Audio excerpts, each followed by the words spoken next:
vez estamos aqui, né, reunidos para estudar um pouquinho, trocarmos ideias, de acordo com a codificação, né, de acordo com a doutrina dos Espíritos.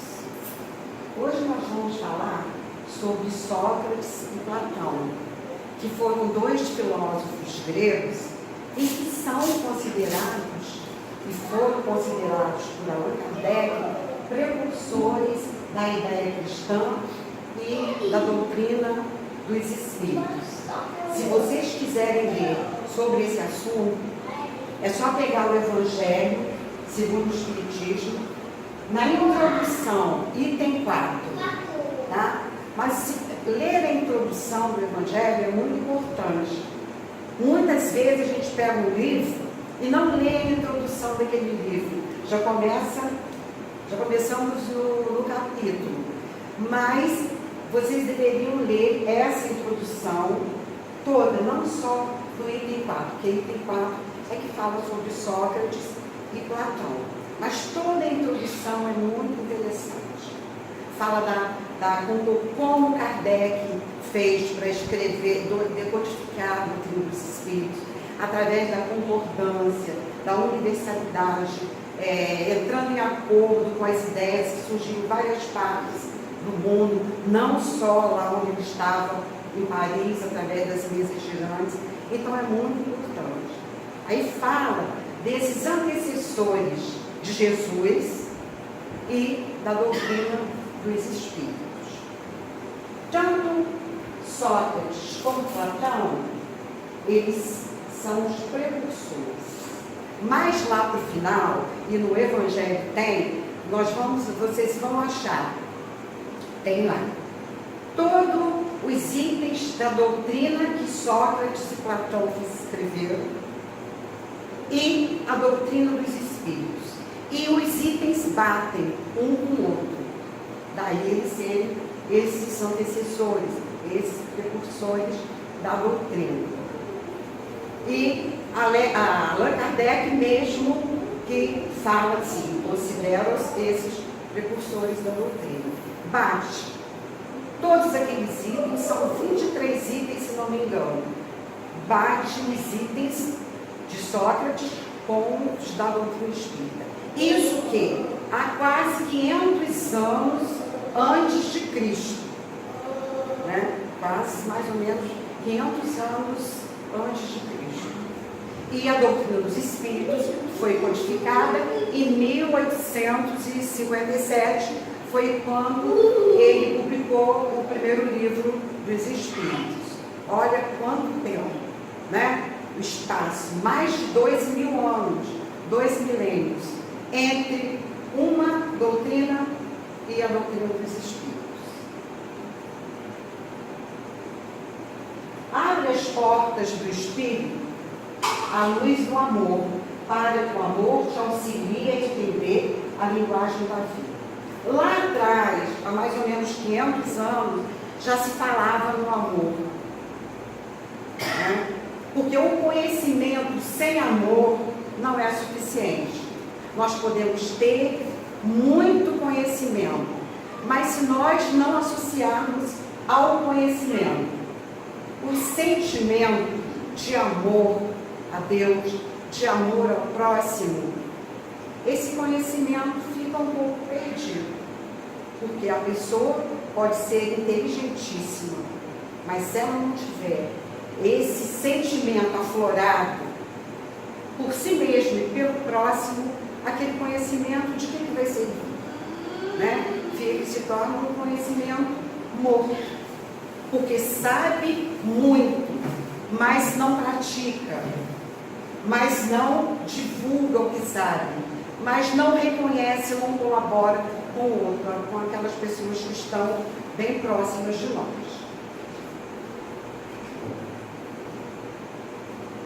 Antes da gente começar a falar propriamente de Sócrates, de Platão, nós vamos falar do Espiritismo. A base de sustentação do Espiritismo, para a gente entender como bate uma coisa com a outra. O Espiritismo é apoiado em uma base de conhecimento, de sustentação teórica e experimentação constituída de 3 pilares, que é ciência, filosofia e religião. É o aspecto tríplice da doutrina dos espíritos, né? É ciência, que é o saber que nós adquirimos através do estudo, é o conhecimento. A filosofia é a compreensão e apreensão da realidade, é razão e sabedoria. E religião, que é a ética, moral e o Evangelho de Jesus, que deve ser o quê? O nosso norteador de vida. Quando a gente fala em filosofia, até um tempo atrás eu tinha muita dificuldade de entender, de assimilar o que era filosofia. O que a filosofia deseja? O que a filosofia nos diz? A filosofia é a busca por respostas, é a busca para a gente alcançar a verdade. Que verdade é essa? A verdade dos fatos, para os quais nós fomos criados, né? Então, é aquele ponto de interrogação, é o que nós estamos procurando, as respostas para as nossas dúvidas, as respostas para os nossos questionamentos. Quem sou eu? Quem somos nós? De onde nós viemos? Para onde nós vamos? Então, a filosofia é esse questionamento.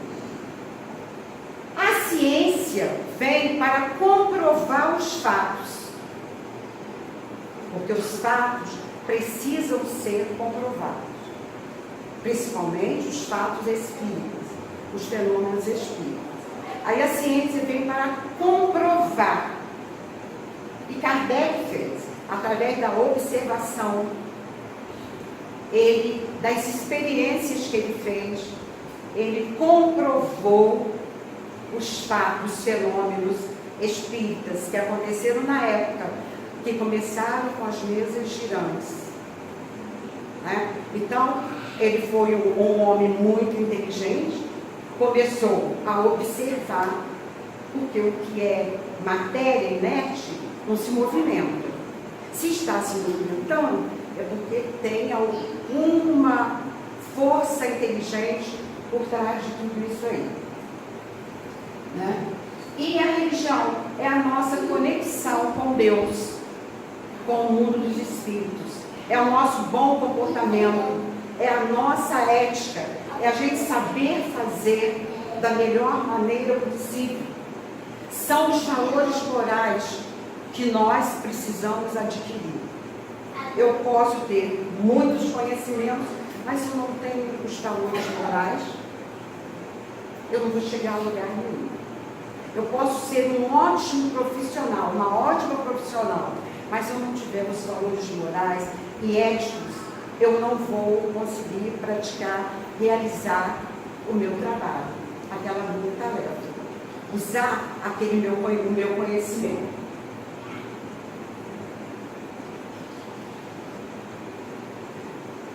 O aspecto tríplice da doutrina dos espíritos, então, são esses 3 que nós acabamos de falar: ciência, filosofia e religião. E tem aqui uma frase de Jesus: eu sou o caminho, a verdade e a vida.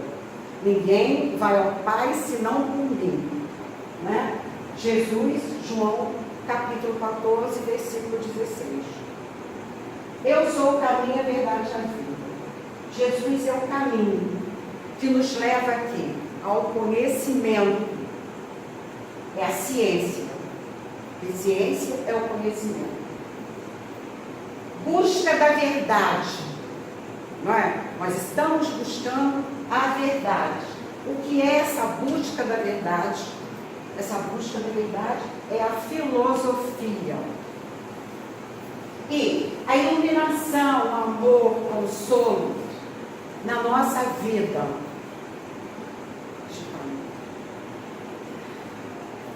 É a religião. Então, esse é o aspecto, baseado nesses 3 aspectos, Allan Kardec, através das comunicações dos espíritos mais ou menos evoluídos, ele organizou a codificação dos espíritos, que são 5 livros. O Evangelho segundo o Livro dos Espíritos, o Livro dos Médiuns, o Evangelho segundo o Espiritismo, a Gênese e o Céu e o Inferno. E no Livro dos Espíritos está a parte filosófica da doutrina dos Espíritos.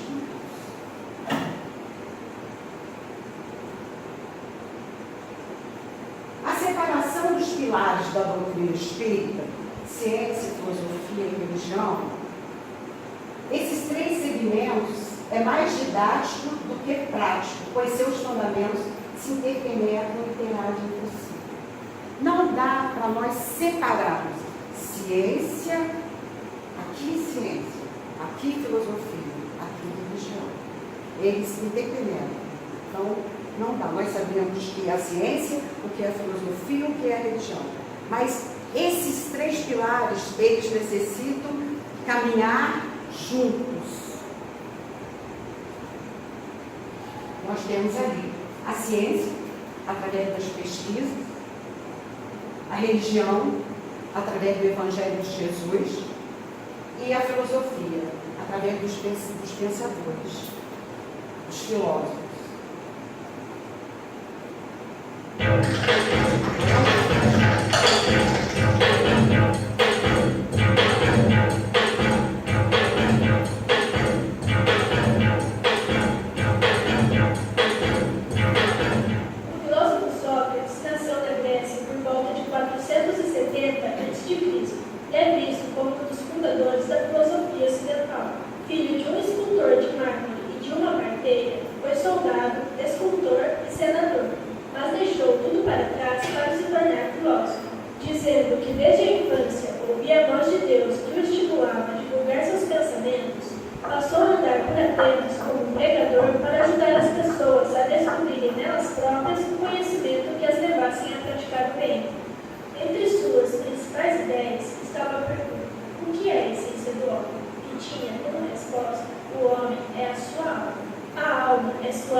Mas, decepcionado por sua brilhantância, confessou ter entendido o que significava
aplicativo do Portal Zoom. Para ver o link e ter acesso ao nosso site pelo link que está na descrição do vídeo. Não esqueça de clicar.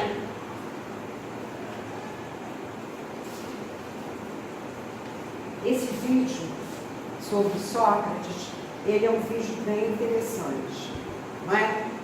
Que fala como Sócrates agia, o que ele pretendia. Ele diz que o homem é a sua alma, né? O homem é a alma, é o espírito encarnado. Nós somos corpo físico, nós temos um corpo físico.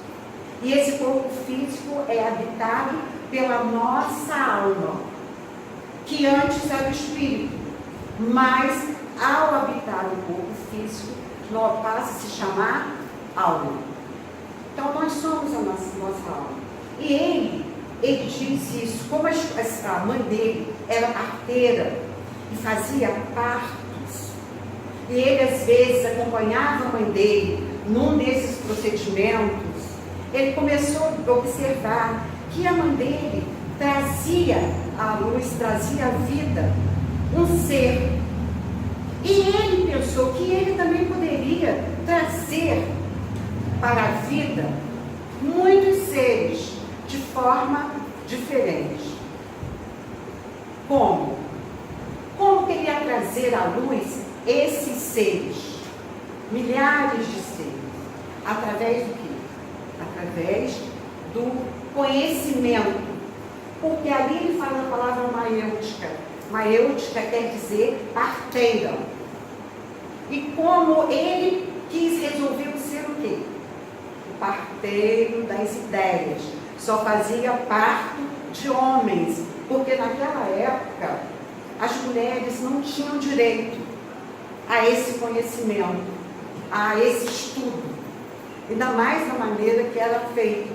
As mulheres não tinham acesso. Era uma época o quê? Patriarcal. Ele, então, Sócrates se tornou o quê? Um parteiro de homens. Só que para trazer o quê? A vida.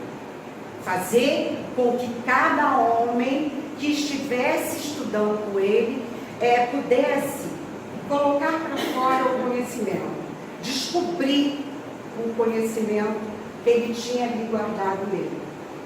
Tanto que ele falava muito da ignorância. Ele queria que o aluno, entre aspas, descobrisse que ele nada sabia. Porque Sócrates, apesar de todo o seu conhecimento, ele dizia: eu sei que nada sei. Né? Por quê? Sábio é aquele que admite que nada sabe, que está em busca de aprender cada vez mais. Então, essa foi a frase dele: só sei que nada sei. E ele queria levar os seus alunos a essa busca, a descobrir, e muitas daquelas pessoas que o seguiam achavam que sabiam muito. Aí essas pessoas, então, que achavam que muito sabiam, aí que ele perseguia, assim, entre aspas, com perguntas, para a pessoa descobrir até onde ia o seu saber e onde começava a sua ignorância. Ignorância no fato de falta de conhecimento. Né? Aí ele fazia perguntas, ele realizava perguntas muito inteligentes, e a pessoa que achava que sabia muito, aí percebia que não sabia quase nada.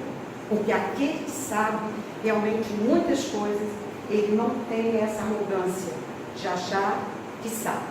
Ele vai dividir com o outro o que ele sabe, mas sem achar que ele sabe além realmente do que ele sabe. E ele usava o quê? O seu questionamento, as suas indagações, as suas perguntas. Para que a pessoa percebesse, ele realizava perguntas tão inteligentes que a pessoa que achava que sabia, percebia que não sabia nada. Até que, quando a pessoa chegava à conclusão, achava onde estava o ponto da sua ignorância, aí sim, a pessoa começava a aprender realmente. Né? Aí a pessoa já entendia, sabia, compreendia, partia daquele ponto. Então, aqui, deixa eu tomar um pouquinho de água.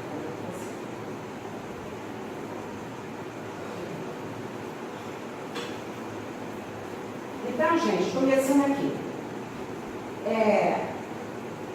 Examinando a maioria espiritual das criaturas humanas, enviou-lhes o Cristo, antes da sua vinda ao mundo, numerosa corte de espíritos sábios e benevolentes, aptos a consolidar de modo definitivo essa maturação do pensamento terrestre.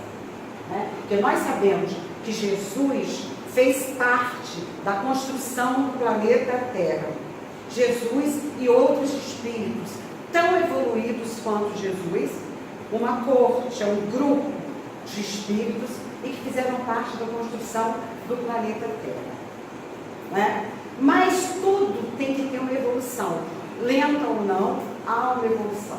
Então Jesus enviou ao planeta espíritos para que fossem preparando o terreno, uns preparando o terreno para os outros que viriam após. As cidades populosas do globo enchem-se então de homens cultos e generosos, de filósofos e de artistas, que renovam para melhor todas as tendências da humanidade. Grandes mestres do cérebro e do coração formam escolas numerosas na Grécia, que assumia a direção intelectual do orbe inteiro. Tudo começou na Grécia. Os homens mais inteligentes que vieram com essa finalidade de preparar o terreno. Os artistas, os filósofos, os pensadores, cada qual com uma ideia. Então vem uns com determinada ideia, os próximos já estão com uma ideia mais evoluída, até chegar nos tempos de hoje. E a maioria desses pensadores foram enviados do Cristo para a Terra e trazem do círculo retraído e isolado os ensinamentos dos grandes iniciados para as classes públicas, pregando a verdade às multidões. Porque antes desse período, existia os tempos de iniciação. Grupos de pessoas se reuniam para estudar. Mas ali o que se aprendia não era divulgado. Esses grupos iniciantes só aconteciam em ambientes fechados. Já Sócrates, depois de participar desses templos, ele resolveu fazer o quê? Sair às ruas, sair às praças públicas e ensinar as pessoas. Reunir um grupo e ali ele queria retirar da pessoa o que aquela pessoa tinha de melhor. O conhecimento que as pessoas tinham, os sentimentos que as pessoas tinham. Porque para não separar uma coisa da outra, o ideal é caminhar o conhecimento ao lado dos valores éticos e morais. Aí nas praças públicas, ele começou a pregar esses ensinamentos. E ele tinha vários discípulos. Entre eles, o seu discípulo mais era Platão. Mas existiam outros, os irmãos de Platão e muitos outros. Assim como a organização do homem físico existia as mais amplas experiências, eu nem vou ficar lendo tudo, tá, gente? Senão... A lição de Jesus, que representa o modelo seguro para a edificação do homem espiritual. O homem já estava mais ou menos preparado para esse momento. Fisicamente, mas o homem, biologicamente, mas o homem precisava de uma preparação espiritual.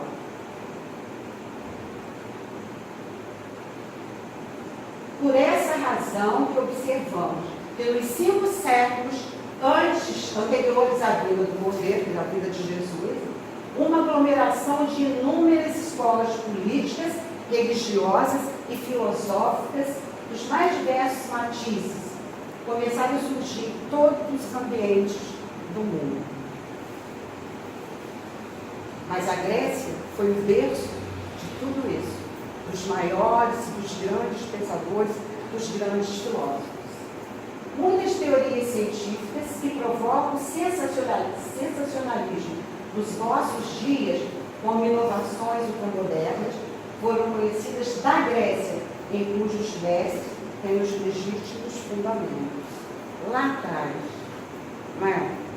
As pirâmides do Egito, como elas surgiram, não é? Aí começou o verdadeiro regime de consulta à vontade do povo. Aí começou a acontecer as assembleias numerosas. Daí a gente tem o sentido, o significado da palavra assembleias, né? Todos os problemas que decidiam em assembleias numerosas, todos os problemas da cidade venerável. E é mais fácil reconhecer aí o início das democracias modernas, que agora se organizam nas transições do século XX para a repressão de todas as doutrinas nefastas da força e da violência. Semelhantes experiências no campo sociológico foram incentivadas e acompanhadas de perto pelos prepostos de Jesus, respeitadas as grandes leis da liberdade individual e coletiva.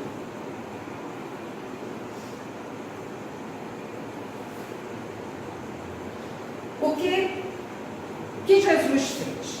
Não é? Começou a enviar à terra muitos homens de conhecimento, homens de moral elevada. E esses homens vieram preparar o terreno para a chegada de Jesus. Né? Aí vieram muitos pensadores. E a cada nova geração de pensadores, aqueles filósofos, eles estavam mais evoluídos. O modo de pensar ia se aprimorando. Até que chegou Jesus. Né? E isso há mais ou menos entre 450 a 500 anos antes de Jesus. Ao influxo do coração misericordioso do Cristo, toda a Grécia se povoou de artistas e pensadores eminentes, no quadro das filosofias e no quadro das ciências. O Salvador contempla das alturas essa época de elevadas conquistas morais, cheio de amor e de esperança. Porque tudo era uma preparação para ele. Nada acontece sem uma preparação.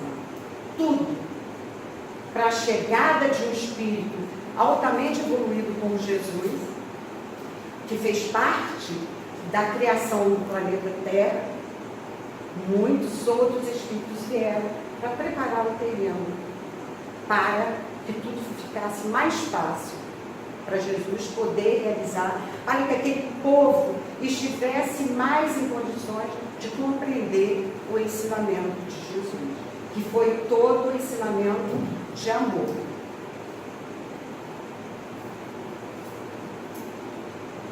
O planeta terrestre se aproximava da sua maioridade espiritual, quando então poderia ele nutrir o coração humano com a sementeira bendita da sua palavra. Aí, quando eu estava lendo isso, eu fiquei pensando, será que nessa época, lá atrás, o planeta já estava na sua maioridade espiritual? Né? Para depois, mais ou menos 500 anos, Jesus encarnar? É para a gente levar para refletir e pesquisar, tá, gente?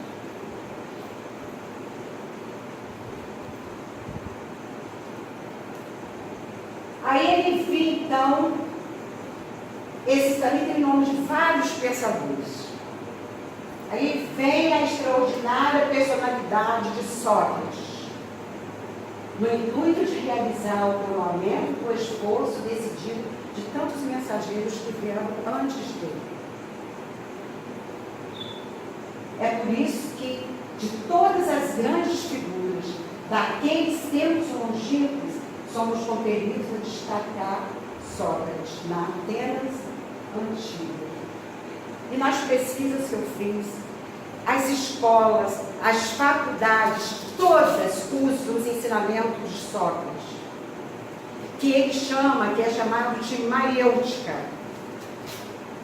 Se vocês procurarem, vocês vão encontrar muitos artigos falando desses ensinamentos de Sócrates, que é usado praticamente em todos os cursos de universidade, em todas as faculdades. Não é? Porque a maiêutica é um modo de adquirir do aluno que o aluno tem de melhor, que ele tem de conhecimento. Né?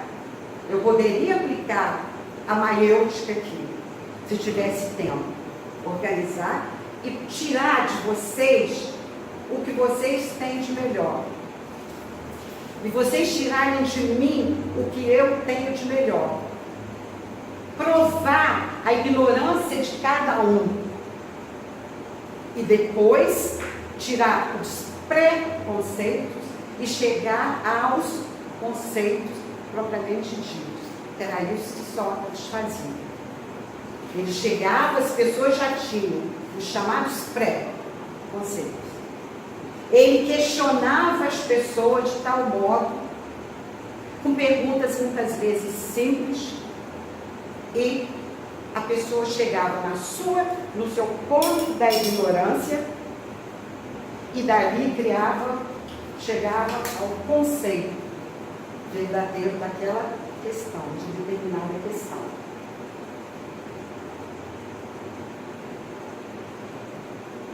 Olha, no livro Segundo o Espiritismo, tá, gente? Por isso que eu falei, quando vocês verem lá na introdução, vocês podem ler que é interessantíssimo, tá? As grandes ideias jamais se rompem de súbito.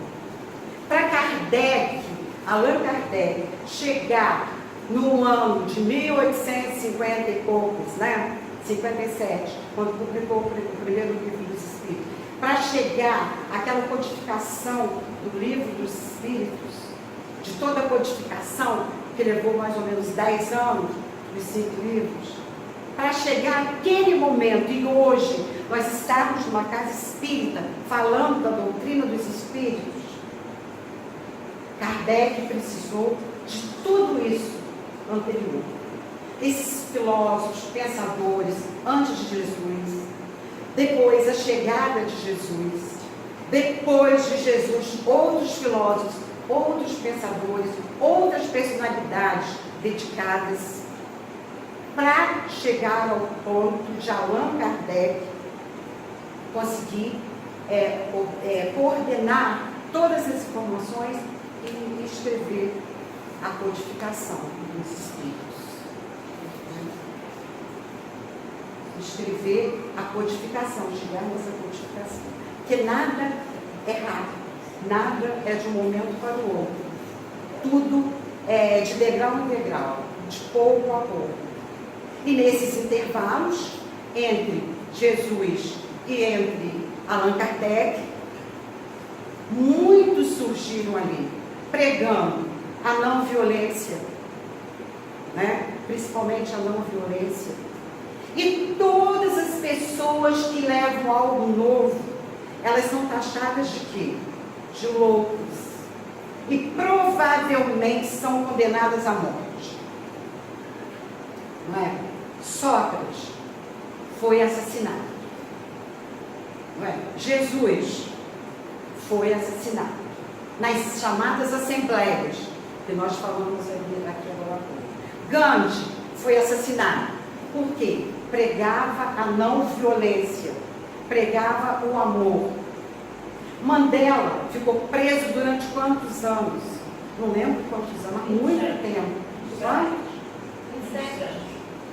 Ficou muito tempo preso, não é? Por quê? Pregou o quê? A não violência. Então as pessoas que faziam, que tinham atitudes, que estavam longe do alcance da cabeça daquele povo, elas eram condenadas de alguma forma. Quando não era pela morte de uma pessoa mais louca, né? Louca mesmo, que mata um homem que está pregando bem, vai para a prisão, não é? Martin Luther King e muitos outros da história. A história geral nos conta. Então, Por isso, ó, Sócrates e Platão, eles são considerados os precursores da ideia cristã e da doutrina dos espíritos.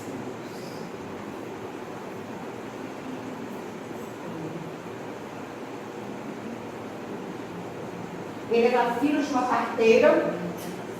Olha lá, ele nasceu em 470 a.C. e morreu no ano 399 a.C. Filho de uma parteira e de um escultor. Por isso ele teve a ideia de fazer parto dos homens, da inteligência dos homens, trazer à tona o conhecimento das pessoas. Porque ele viu que a mãe dele, já falei, trazia à vida seres, né? E ele teve essa ideia, era um espírito muito inteligente, né? E o pai dele era escultor, já estava nas artes. Foi casado e teve 3 filhos. Sócrates conhecia o pensamento anterior dos contemporâneos.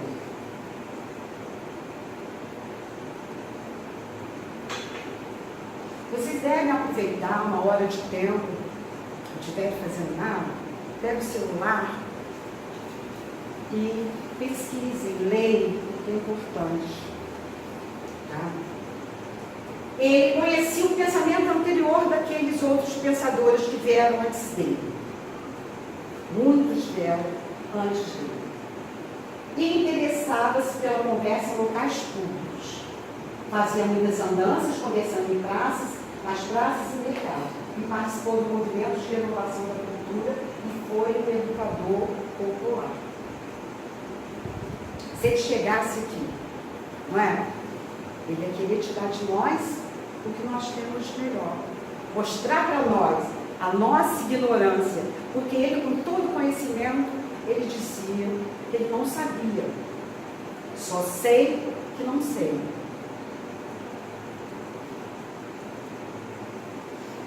Ele usava nas suas conversas com os cidadãos um método chamado maêutica, que consiste em forçar o interlocutor a desenvolver seu pensamento sobre uma questão que ele pensa conhecer e pôr em contradição. Então, eu penso conhecer uma questão. Eu acho que eu sei sobre a questão. Eu acho que eu sei sobre isso que eu estou falando. Vamos dar um exemplo. Eu acho que eu sei. Aí, se Sócrates chegasse aqui agora, ele ia me questionar de tal forma que eu ia reconhecer para ele que eu não sei nada disso que eu estou falando. Até que eu forme, até chegar a formar um conceito. Deixar os pré-conceitos que a gente já tem e chegar ao conceito. Porque o pré é o conceito que a gente forma antes de saber o que é o conceito, antes de chegar à verdade. E pôr em contradição. Ele gostava disso. Só sei que nada sei. Famosa frase de Sócrates. O verdadeiro filósofo sabe que sabe muito pouco e ele se autodenominava assim. Ele dizia que o verdadeiro sábio é aquele que admite que não sabe, que está sempre em busca de aprender mais, de aprender coisas novas. E a gente, na nossa mediocridade, a gente às vezes acha que sabe tanta coisa, né? Por um pouquinho de coisa que a gente sabe, a gente acha que sabe tanta coisa. Mas nós não sabemos nada, gente. O mesmo assunto, lido, estudar. Uma outra vez eu pego e vou estudar, eu vou descobrir ali coisas que eu não havia descoberto antes.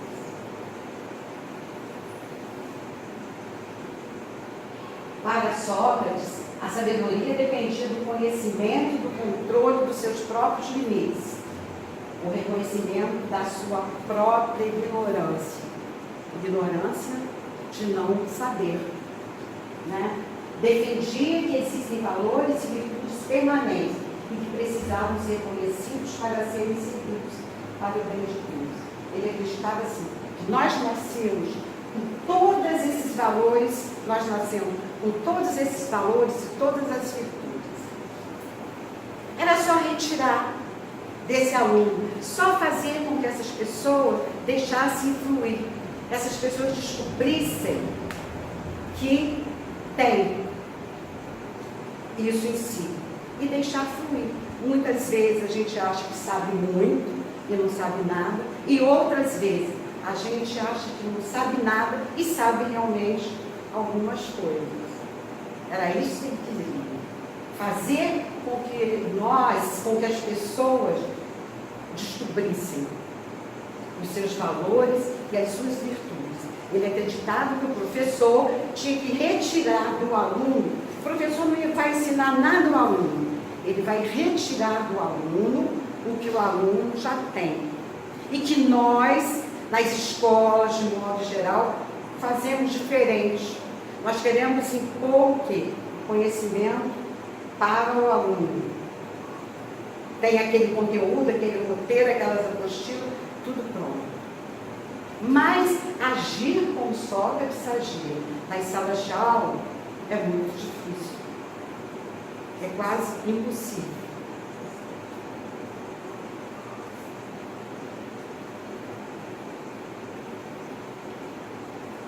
Conhece-te a ti mesmo. Essa frase que é atribuída a ele, mas não era dele. Essa frase ela estava escrita no Oráculo de Delfos. Muito interessante essa imagem, né? Nós nos olhamos e o que nós vemos? Né? Eu achei bem interessante. Olha lá, o gatinho está se olhando no espelho. Mas ele não está se vendo como ele é. Porque o que ele é está dentro dele, não é na aparência.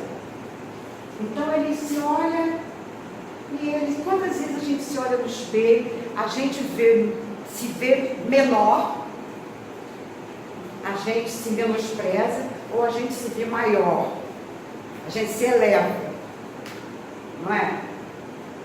Então o que a gente tem que aprender a se olhar para dentro. O que nós falamos todos os dias, né, na doutrina dos espíritos e qualquer religião? A tal da reforma íntima. Conhece-se a ti mesmo.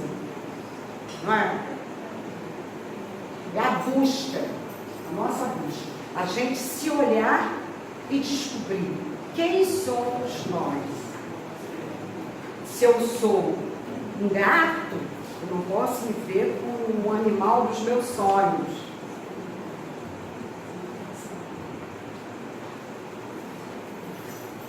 E ele não se preocupava com os costumes da época, e nem com a cultura de cada povo. Ele apontava a importância que há dentro dos homens, que é a sua alma. Se ele estivesse aqui, ele não ia se importar em falar como eu estou falando. Porque ele sabe que o homem é a alma. E nós temos dentro de nós os nossos valores e as nossas virtudes. Mas temos também as sombras que nos prejudicam, que nos atrapalham. As sombras, elas encobrem o que a gente tem. Mas quem coloca essas sombras dentro de nós? Nós mesmos, né? Nós mesmos. Temos qualidades, temos virtudes, mas não reconhecemos que temos e deixamos uma sombra. Ah, eu não tenho isso, eu não faço isso, eu não consigo fazer isso, eu não posso isso. Fulano é que faz isso. E são as sombras.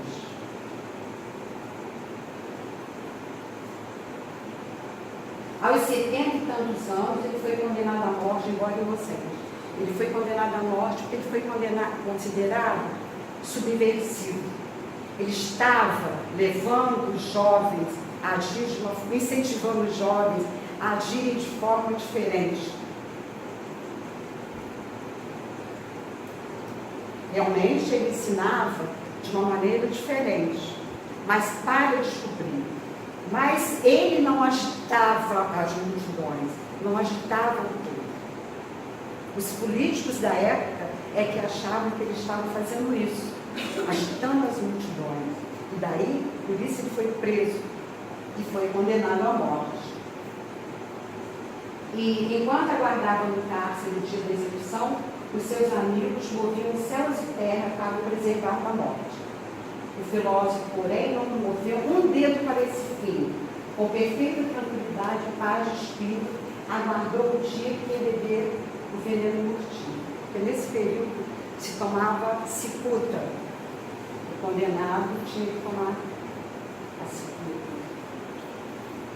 Ali é a prisão onde Sócrates estava.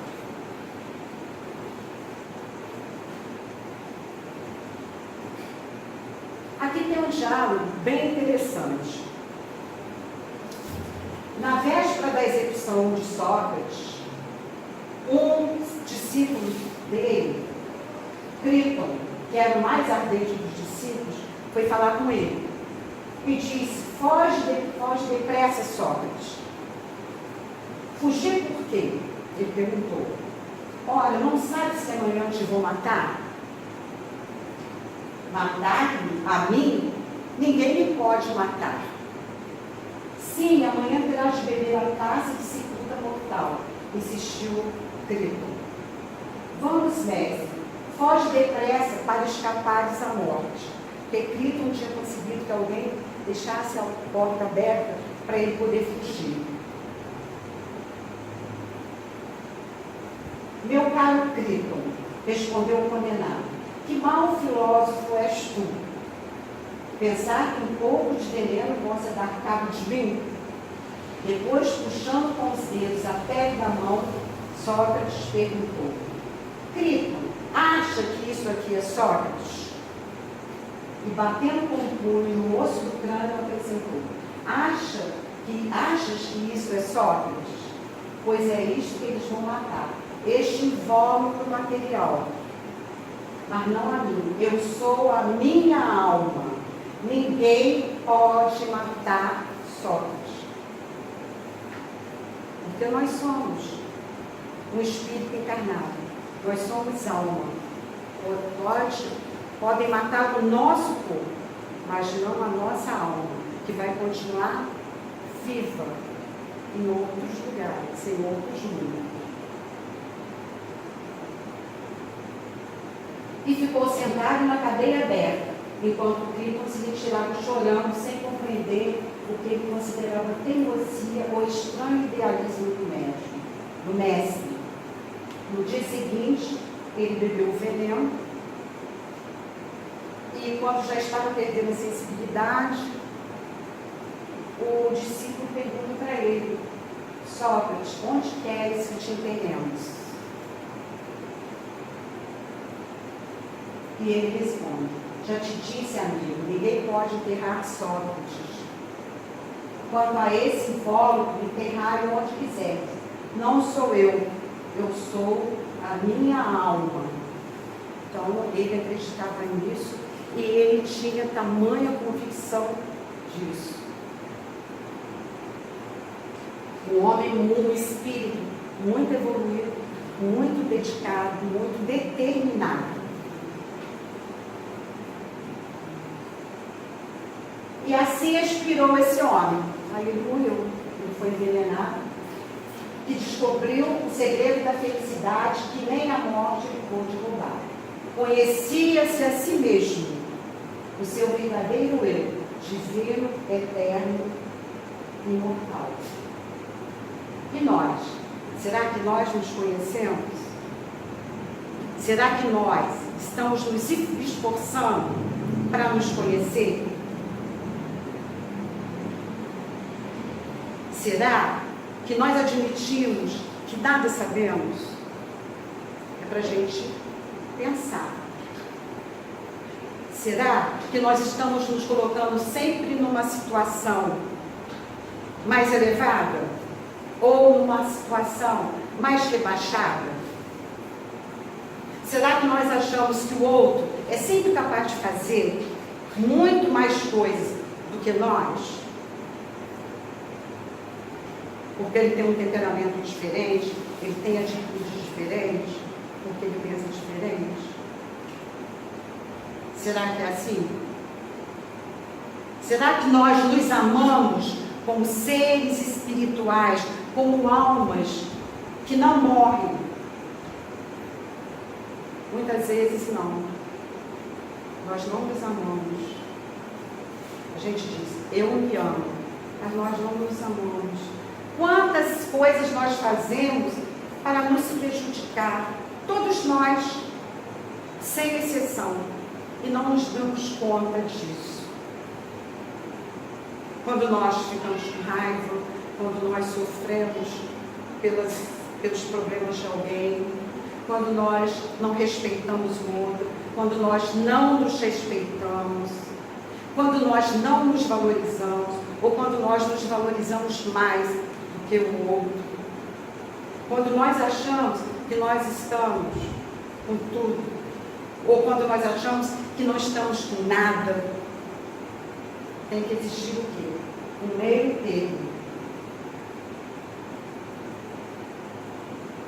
A filosofia de Sócrates mostra que Kardec tinha absoluta razão quando enquadrou na condição de precursor da ideia do Espiritismo.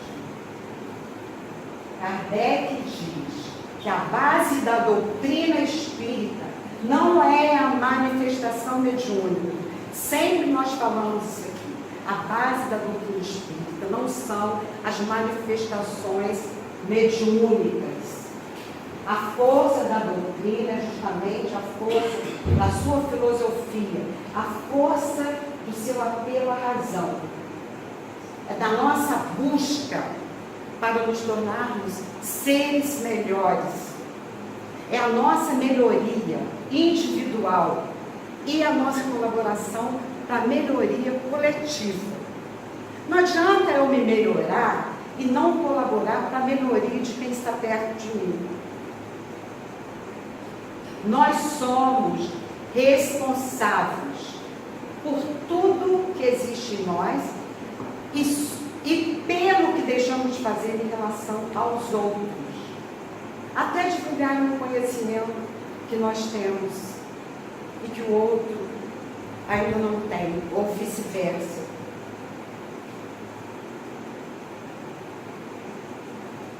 Eu não vou falar isso não, porque é muita coisa, tá, gente? Só para dizer que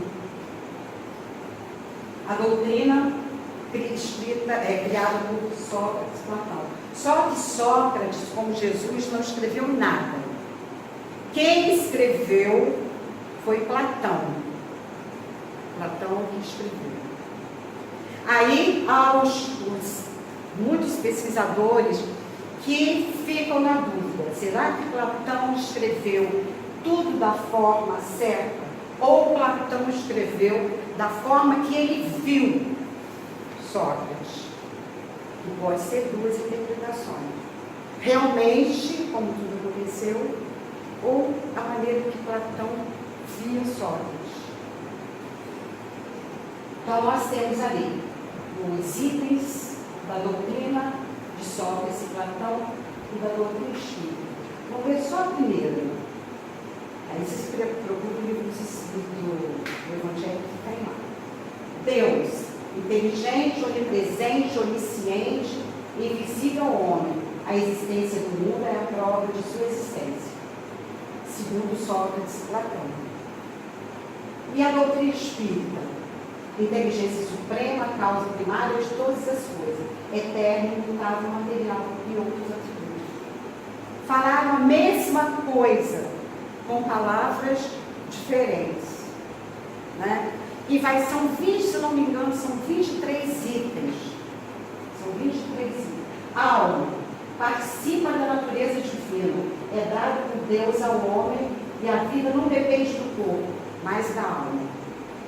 Segundo a doutrina espírita, é o espírito encarnado e une seu corpo. É a sede penitência, é elemental. Tá? Então, vai batendo. Por isso que Allan Kardec, né? E 1800 e tanto, ele foi, quando codificou a doutrina, e colocou Sócrates e Platão como precursores, porque bate todos os capítulos, todos os itens da doutrina dos Espíritos com a de Sócrates e Platão.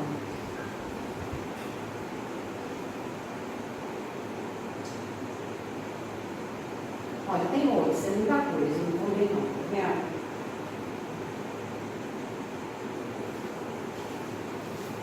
Ah lá, fala dos anjos guardiães, tá vendo? Gênio, demônio, quer dizer que são espíritos, tá, gente? Que antigamente demônios designavam todos os tipos de espíritos, bons ou maus.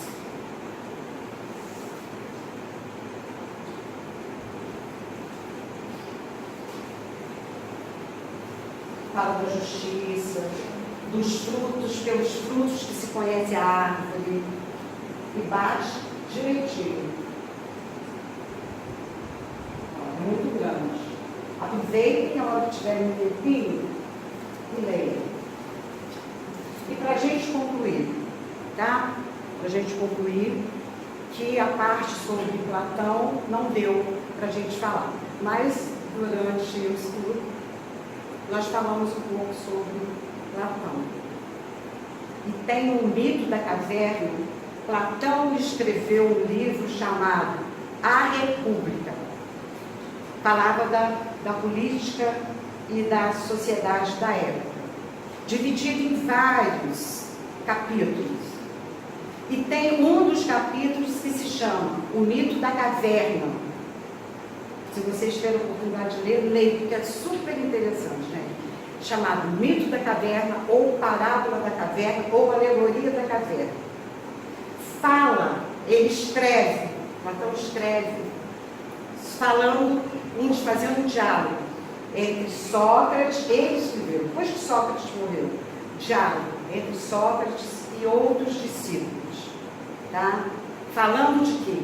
Da ignorância, das sombras, da descoberta, das respostas,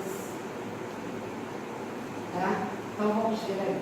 Foi para haver professado esses princípios que Sócrates se viu ridicularizado, depois acusado de impiedade e condenado a esse tudo. Então, certo é que, levantando contra si os interesses e os preconceitos que elas ferem, as grandes verdades novas não se pode afirmar sem luta, sem fazer mártir. E todo aquele que chega trazendo ideias novas, ele é considerado o quê? Um louco, um visionário. As pessoas não acreditam. Tem muitas pessoas até hoje que não acreditam que um homem foi à lua. Até hoje não acreditam que foi à lua. Então, todos esses homens que deram a vida por uma tarefa e que colocaram uma ideia nova, essas pessoas geralmente são taxadas de louco. Se chegar uma pessoa aqui com uma ideia mirabolante, o que nós vamos fazer? Nós vamos achar graça. Nós não vamos acreditar. Nós vamos querer ver o que está acontecendo. Ih, fulano está louco, está inventando coisa, não está bom da cabeça. Imagina nessa época aí, nessas épocas aí atrás, não é? Hoje tudo era mais difícil. Então, vou mostrar só em Platão para a gente dizer. Ele era um filósofo grego de Atenas, nasceu entre 427 e 428 a.C. e se encarnou em 347 a.C., discípulo de Sócrates. Então, Platão era discípulo de Sócrates, Aristóteles era discípulo de Platão, e outros também, né? Eram discípulos de Sócrates, discípulo de Platão, discípulo de Aristóteles, e vai assim, um aprendendo com o outro. Inclusive, o Allan Kardec, ele não foi estudar o professor Pestalozzi, do Instituto Liverpool, né? O professor Pestalozzi, quer dizer, foi discípulo do professor Pestalozzi. Muitos outros foram discípulos de Allan Kardec, que deram seguimento ali à sua tarefa. Isso aqui eu já falei, que Sócrates não deixou nada escrito. Platão é que escreveu tudo, registrou tudo. Eu só vou adiantar, só para mostrar um negócio lá no final. Ah, isso aqui. Também aqui tem uma coisa de Platão. O mito da caverna se encontra no livro 7 de A República. Possui a forma de diálogo imaginário. Procurem que vocês vão achar. É super interessante, gente. E qualquer dia, no próximo estudo que a gente fizer aqui, eu vou organizar,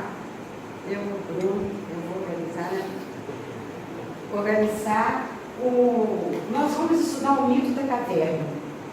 Mas para a gente fazer dinâmica de grupo aqui no centro, aqui na sala. Não é só para ouvir. Nós vamos fazer como eles fizeram, né? Dividir em grupos e vamos realizar, tá? Eu sei que esse material ele é um material interessante, mas também é um material meio assim, como dizer. Eu não gosto de falar que é enjoado, porque eu não acho nada enjoado. Tá? Nenhum estudo eu acho que é enjoado. Mas às vezes não prende muita atenção de determinadas pessoas, né? Está vindo a palavra assim. Mas vale a pena a gente estudar um pouquinho e ler. E esse mito da caverna, ou a alegoria da caverna, é muito interessante. Ó, vão estudando lá, porque a gente vai fazendo um próximo estudo e vamos fazer dinâmica, hein? Aí que a gente vai saber quem é que leu, pelo menos, que estudou um pouquinho, tá? Mas não precisa deixar de vir por causa disso não, tá, gente? Senão daqui a pouco não vem ninguém, né? Estou falando? Olha, obrigada pela atenção, tá? Desculpa o atraso, eu sempre atraso sempre um pouquinho, tá? E que vocês tenham gostado, pelo menos tenham aguçado a curiosidade para procurar se informar um pouco mais sobre isso. Porque eu acho, eu sou suspeita para falar, porque eu acho interessante. Falar de Sócrates, falar do apóstolo Paulo, eu sou muito suspeita de falar, né? Eu gosto de falar. E que Jesus nos abençoe, tá? Obrigada pelo carinho e pela atenção.